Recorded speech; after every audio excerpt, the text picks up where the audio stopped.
Doctor ortho Ayurvedic oil and capsule, अब दर्द भी घुटने टेकेगा। सीएम धामी की अध्यक्षता में कैबिनेट बैठक में कई प्रस्तावों पर लगी मुहर।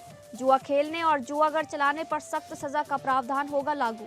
उत्तराखंड भाषा संस्थान अधिनियम में संशोधन। गृह मंत्री अमित शाह के हरिद्वार दौरे पर सियासत तेज। कांग्रेस ने लगाया भीड़ जुटाने के लिए सरकारी तंत्र के इस्तेमाल का आरोप। चंपावत के लाल अनुज पंत ने किया कमाल। यूपीएससी में ऑल इंडिया 69वीं रैंक लाकर रचा इतिहास।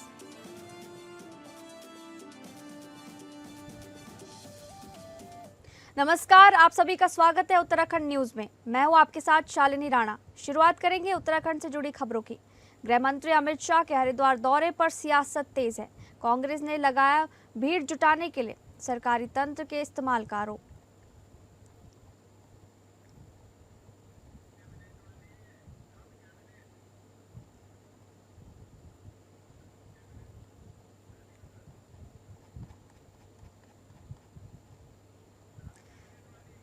उत्तराखंड में सार्वजनिक स्थानों पर जुआ खेलने और जुआगर चलाने वालों के खिलाफ अब सख्त कानूनी कार्रवाई होगी।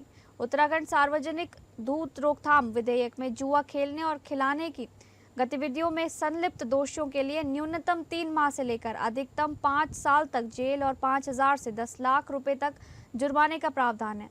शुक्रवार को कैबिनेट ने इस पर मुहर लगा दी है। अब आगामी विधानसभा सत्र में उत्तराखंड सार्वजनिक धूर्त रोकथाम विधेयक 2026 को सदन पटल पर रखा जाएगा। इसके अलावा उत्तराखंड भाषा संस्थान अधिनियम में संशोधन कर नेपाली अकादमी को शामिल किया गया है।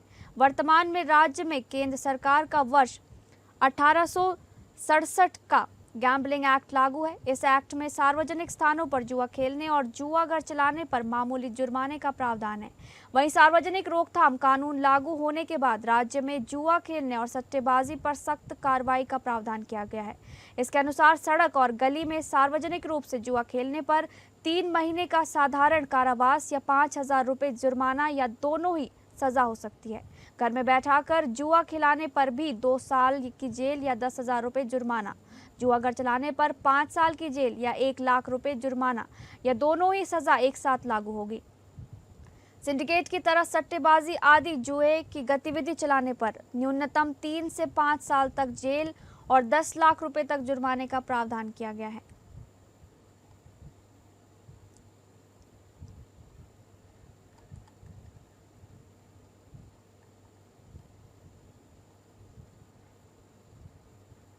केंद्रीय गृह मंत्री अमित शाह के प्रस्तावित हरिद्वार दौरे से उत्तराखंड में सियासत गर्मा गई है। कांग्रेस ने भाजपा पर रैलियों में भीड़ जुटाने के लिए सरकारी तंत्र के इस्तेमाल का आरोप लगाया है। कांग्रेस प्रदेश प्रवक्ता गरिमा दौसानी ने कहा है कि देहरादून में हुई प्रधानमंत्री नरेंद्र मोदी की रैली में कॉलेजों को नोटिस देकर छात्रों को लाने का दबाव बनाया गया। उन्होंने आरोप लगाया कि आशा कार्यकारियों, आंगनबाड़ी, स्वयं सहायता समूह और महिला मंगल दल के लोगों को भी कार्यक्रम में आने के लिए अनिवार्य किया जाता है और सरकारी संसाधनों का उपयोग कर भीड़ जुटाई जाती है। हमने देखा किस तरह से नरेंद्र मोदी जी की रैली यहाँ जब देहरादून में हुई, उसके लिए किस तरह से कॉलेजेस को नोटिस दिए गए कि बच्चों को लाना है। इतवार का दिन था, किस तरह से उनको जबरन जोर जबरदस्ती के तहत लाया गया और कुछ कॉलेजेस ने तो 50-50 अंक एक्स्ट्रा देने की बात अपने विद्यार्थियों से कही। किस तरह से आशा कार्यकर्त्रियां, किस तरह से आंगनबाड़ी, स्वयं सहायता समूह, महिला मंगल दल, इन सारे लोगों को मैंडेटरी किया जाता है। सरकारी दफ्तरों में मैंडेटरी किया जाता है भीड़ लाने के लिए। सारा बसों का जो तंत्र है आपका, वो फ्री ऑफ कॉस्ट आपको मिलता है क्योंकि सरकार आपकी है। कांग्रेस के पास तो कोई भी संसाधन नहीं थे। कांग्रेस की तो रैली को नाकाम करने की भरसक प्रयास किया गया। उसके बावजूद कांग्रेस में स्वतः स्फूर्त जो है वो जनता आई, क्योंकि वो आपसे परेशान हो चुकी है। आपके अराजक कार्यकाल, अत्याचारी और बहुत ही अन्यायपूर्ण कार्यकाल से जितने सपने आपने दिखाए कोई भी पूरे नहीं किए। तो उत्तराखंड की जनता अच्छे से जानती है कि भीड़ जुटाने के लिए भाजपा को किस किस हद तक जाना पड़ा है। उत्तराखंड के मुख्यमंत्री पुष्कर सिंह धामी ने राज्य के विभिन्न विकास कार्यों के लिए 171 करोड़ की वित्तीय स्वीकृति प्रदान की है। इस राशि का उपयोग प्रदेश के कई विधानसभा क्षेत्रों में सड़कों के निर्माण, विद्युत परियोजनाओं के सुदृढ़ीकरण, चंपावत में सिटी सेंटर निर्माण, अतिथि गृहों के पुनर्निर्माण और यातायात व्यवस्था सुधार जैसे कार्यों में किया जाएगा। लैंसडाउन क्षेत्र में कोटरीसैण के पास पैयागढ़ी रजबौ मल्ला दियोड़ मोटरमार्ग निर्माण के लिए 4.27 करोड़ स्वीकृत किए गए हैं। चंपावत रोडवे स्टेशन में आधुनिक स्टोरी पार्किंग और शॉपिंग कॉम्प्लेक्स के निर्माण के लिए 62.33 करोड़ की स्वीकृति दी गई है। मुख्यमंत्री ने लखवाड़ परियोजना के निर्माण के लिए चालू वित्तीय वर्ष 2025-26 में 50.25 करोड़ के अनुदान को भी मंजूरी दी है। वहीं उत्तराखंड सदन के द्वितीय तल पर बने 12 कमरों के सिविल और विद्युत रेनोवेशन कार्य के लिए 1.60 करोड़ स्वीकृत किए गए हैं। देहरादून शहर में यातायात और ट्रैफिक समस्या के समाधान के लिए भी मुख्यमंत्री ने 6 कार्यों हेतु 33.45 करोड़ मंजूर किए हैं। इसके साथ ही मुख्यमंत्री ने लोकतंत्र सेनानी सम्मान पेंशन के तहत सुमन जैन को 20,000 प्रतिमाह पेंशन दिए जाने का अनुमोदन किया है। वहीं कई मोटर मार्गों का नामकरण भी शहीदों और स्वतंत्रता सेनानियों के नाम पर करने का निर्णय लिया गया है। इनमें अल्मोड़ा, चमोली और कर्णप्रयाग क्षेत्रों की सड़कों को शहीद सूबेदार भवानी दत्त जोशी, स्वतंत्रता सेनानी खीम सिंह, मेहरबान सिंह रावत और राज्य आंदोलनकारी तुलाराम थपलियाल के नाम पर रखा जाएगा। इसके अतिरिक्त मार्च 2026 में देहरादून में डिजिटल ट्रांसफॉर्मेशन थ्रू AI विकसित भारत 2047 की ओर विषय पर 5वें डिजिटल एम्पावरमेंट मीट पर अवार्ड्स उत्तराखंड चैप्टर के आयोजन को भी मुख्यमंत्री ने मंजूरी दे दी है। ये कार्यक्रम 23 और 24 मार्च 2026 को आयोजित प्रस्तावित है।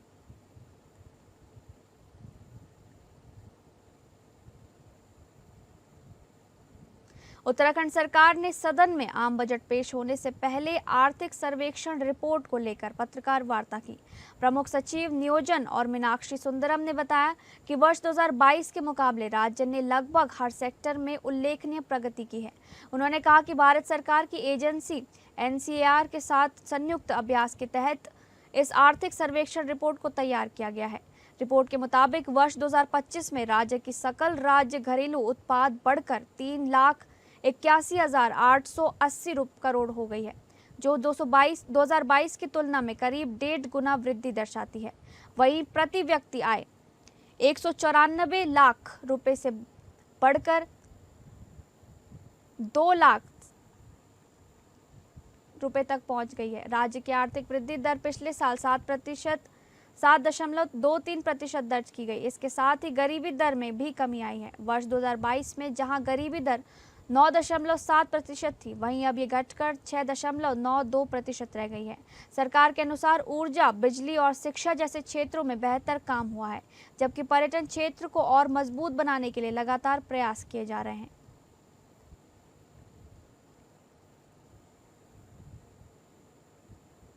गैरसैंण में आयोजित होने वाले बजट सत्र को लेकर कैबिनेट मंत्री सौरभ बहुगुणा ने विपक्ष पर निशाना साधा है। मंत्री सौरभ बहुगुणा का कहना है कि विपक्ष 100% सोच कर आता है कि सत्र में व्यवधान करना है। सरकार कितना भी कोशिश कर ले, लेकिन विपक्ष का हंगामा लगातार जारी रहता है। विपक्ष केवल गैरसैंण के नाम पर राजनीति करता है, इससे ज्यादा कुछ नहीं।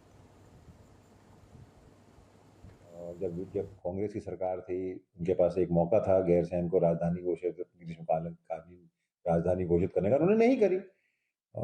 जब भी गैरसैंण की बात आई है, अगर आप देखिएगा सत्र चलने के दौरान अगर वहां पे सबसे ज्यादा हंगामा किया गया है तो विपक्ष के माध्यम से किया गया। सत्र नहीं चलने की कार्रवाई अगर हुई तो विपक्ष के माध्यम से नहीं हुई। जबकि हमारे माननीय मुख्यमंत्री जी, हमारे सुबोध उनियाल जी जो संसदीय कार्य मंत्री हैं, वो लगातार विपक्ष को अप्रोच करते रहे कि आप लोग सत्र चलाइए, हम आपकी बात मान रहे हैं, आप सत्र चलाइए। लेकिन मुझे लगता है कि कांग्रेस के जितने भी हमारे मित्र हैं वो गैरसैंण में सत्र चलाने के इंटरेस्टेड नहीं है, वहां बैठने के इंटरेस्टेड नहीं है। और कहीं ना कहीं सिर्फ एक राजनीतिक मुद्दे से उनको कैसे फायदा हो जाए गैरसैंण के नाम से, बरारी सैन के नाम से, उस पर उनकी ज्यादा सोच रहती है। देहरादून में नगर निगम का पहला फूड कोर्ट डेस्टिनेशन अंतिम चरण में है और जल्द ही आम जनता के लिए खोला जाएगा। ये फूड कोर्ट रायपुर थानो रोड पर स्थित है और इसमें 31 संगठित दुकानें होंगी। यहाँ विभिन्न राज्यों और देशों के व्यंजनों का स्वाद लिया जा सकता है। फूड कोर्ट में स्वच्छता, शौचालय, ओपन डाइनिंग, लाइट शो, बैठने की व्यवस्था और वॉकिंग गैलरी जैसी सुविधाएं उपलब्ध होंगी। नगर आयुक्त नमामि बंसल ने बताया कि ये फूड कोर्ट शहरवासियों और पर्यटकों के लिए एक आकर्षक स्थल होगा और स्थानीय युवाओं के लिए रोजगार के अवसर प्रदान करेगा। मुख्यमंत्री पुष्कर सिंह धामी की दूरदर्शी सोच के परिणाम स्वरूप देहरादून जल्द ही एक नए फूड डेस्टिनेशन का लाभ उठाएगा। देहरादून में को चिन्हित किया गया था 100 ऐसे शहरों में जहां पर कि इंदौर के ही तर्ज पर फूड पार्क बनाया जाना था। उसी को साकार करते हुए थानों में रायपुर रोड पर ये स्थान चिन्हित किया गया और बोर्ड में सर्वसम्मति से निर्णय लिया गया कि इस स्थान पर इस पार्क का निर्माण किया जाए। वर्तमान में ये पार्क लगभग बनकर तैयार हो गया है और इसमें कुछ सौंदर्यीकरण और ब्यूटिफिकेशन और साइट डेवलपमेंट का काम अभी जो शेष है वो चल रहा है, उसकी भी 1 माह के अंदर पूर्ण होने की संभावना है। निश्चित रूप से ये अपने आप में जो सड़क पर वेंडिंग को लेकर के समस्या उत्पन्न होती है ट्रैफिक मूवमेंट की, और एक आदर्श फूड जो स्ट्रीट फूड के कई सारे प्रशंसक हैं उन सभी के लिए एक अच्छी स्पेस क्रिएट होगी, जिससे कि ट्रैफिक और सब में सुगमता के साथ साथ एक अच्छा एसेट डेवलप हो जाएगा सिटी के लिए। और इस साइट में पर्याप्त पार्किंग स्पेस रहे, सिटिंग एरिया अच्छा रहे और सारी पब्लिक यूटिलिटीज़ हों, इसका भी विशेष ध्यान रखा गया है। जनपद चंपावत के विकासखंड बाराकोट की ग्राम पंचायत छुलापे में से जुड़े होनहार युवक अनुज पंत ने संघ लोक सेवा आयोग की प्रतिष्ठित सिविल सेवा परीक्षा में ऑल इंडिया 69वीं रैंक हासिल कर इतिहास रच दिया है। अनुज की इस उपलब्धि से पूरे चंपावत जनपद सहित प्रदेश भर में खुशी और गर्व का माहौल है। मूल रूप से छुलापे गांव के निवासी अनुज पंत का परिवार वर्तमान में गाजियाबाद में निवास करता है। उनकी प्रारंभिक शिक्षा गाजियाबाद में हुई है। अनुज ने दिल्ली विश्वविद्यालय से बीएससी की पढ़ाई पूरी करने के बाद सिविल सेवा परीक्षा की तैयारी शुरू की और अपने दृढ़ संकल्प और मेहनत के बल पर यह बड़ी उपलब्धि हासिल की। गौरतलब है कि इससे पहले भी अनुज पंत ने यूपीएससी परीक्षा में ऑल इंडिया 345वीं रैंक प्राप्त की थी और उनका चयन भारतीय पुलिस सेवा के लिए हुआ था। अब दूसरी बार परीक्षा में शानदार प्रदर्शन करते हुए उन्होंने 69वीं रैंक हासिल कर नई मिसाल कायम की है। अनुज के पिता दिनेश चंद्र पंत गाजियाबाद की एक निजी कंपनी में कार्यरत हैं, जबकि माता नीमा पंत गृहिणी हैं। बेटे की इस उपलब्धि से परिवार में हर्ष का माहौल है और क्षेत्र के लोग भी गर्व महसूस कर रहे हैं। अनुज पंत की इस सफलता पर प्रदेश के मुख्यमंत्री पुष्कर सिंह धामी ने उन्हें फोन कर बधाई दी और उनके उज्जवल भविष्य की शुभकामनाएं देते हुए आगे और बड़े मुकाम हासिल करने के लिए उन्हें प्रेरित किया। वहीं जिलाधिकारी चंपावत मनीष कुमार ने भी अनुज को बधाई देते हुए उनकी उपलब्धि को जनपद के लिए गर्व का विषय बताया। अनुज पंत की सफलता आज चंपावत के युवाओं के लिए प्रेरणा बन गई है। उनकी मेहनत और लगन ने ये साबित कर दिया है कि छोटे से गांव से निकलकर भी देश की सबसे कठिन परीक्षाओं में सफलता प्राप्त कर नई ऊंचाइयां हासिल की जा सकती हैं। हाँ, प्रणाम प्रणाम। बहुत बहुत मेरी तरफ से आपको बहुत शुभकामनाएं। बहुत अच्छा आपने जो है बहुत अच्छा आपने मेहनत करी और हैं, आपको भी बहुत बधाई। परिवार में माता पिता जी को सबको मेरी तरफ से बहुत बधाई सबको, है ना। और बहुत अच्छा लगा मुझे और मेरी बहुत शुभकामनाएं हैं और इसी तरह आगे बढ़ते रहिए, प्रयास करिए। आपने हमारे पूरे क्षेत्र का आपसे मैं मिला था दीदी की शादी में ना 2013 में। हाँ भूमि खटीमा में तो तब से मेरे को है आपका याद वही वाला चेहरा। आप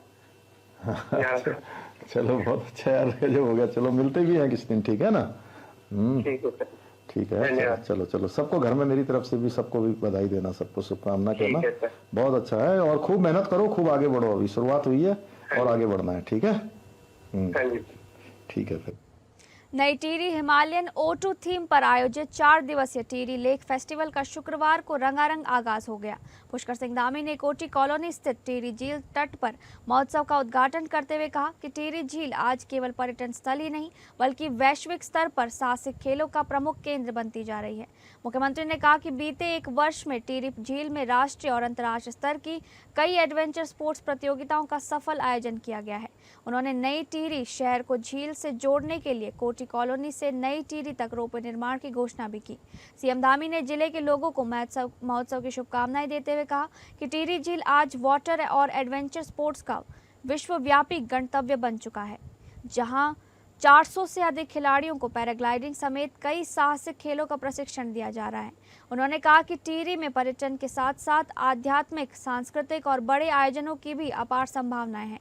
मुख्यमंत्री ने कहा कि प्रधानमंत्री नरेंद्र मोदी का उत्तराखंड से विशेष लगाव है और उनकी प्रेरणा से टिहरी झील और आसपास के क्षेत्रों में करीब 1300 करोड़ रुपए की विभिन्न विकास योजनाओं पर काम किया जा रहा है।